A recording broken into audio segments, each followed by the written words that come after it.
Hello বন্ধুরা, সন্ধ্যাবেলা চা কফির সঙ্গে খাওয়ার জন্য মাত্র 5 মিনিটে একটা রেসিপি শেয়ার করব। প্রথমেই 100 গ্রাম চিড়ে নিয়ে চিড়েটাকে পরিষ্কার করে বেছে নেব, নিয়ে ঝেড়ে নেব।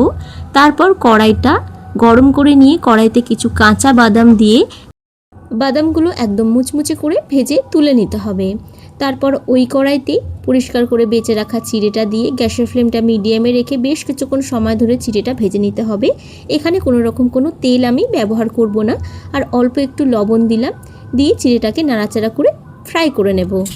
চা বসিয়েই তোমরা এই রেসিপিটা তৈরি করে নিতে পারো, খেতে ভীষণই ভালো হয় আর হেলদি ওয়েতে বানানো হয়। চিড়েটা বেশ মুচমুচে করে কিন্তু ফ্রাই করা হয়ে গিয়েছে, দেখো হাতে নিচ্ছি একদম গুঁড়ো হয়ে যাচ্ছে। এখন এর মধ্যে দিয়ে দিচ্ছি কিছু সরু ঝুরি ভাজা আর বাদামগুলো খোসা ছাড়িয়ে রেখেছিলাম, বাদামগুলো দিয়ে দিচ্ছি। দিয়ে অল্প একটু ভাজা জিরের গুঁড়ো দেব। ব্যাস এবার ভালোভাবে মিশিয়ে নিলেই তৈরি দারুণ সুস্বাদু মুচমুচে চিড়ে ভাজা। অবশ্যই এইভাবে একবার বানিয়ে দেখো, খুব কম সময়ে তৈরি হয়ে যায় আর খেতে হয় ভীষণ ভালো। এরকমই নতুন নতুন রেসিপির আপডেট পেতে আমার চ্যানেলটা সাবস্ক্রাইব করে দিও।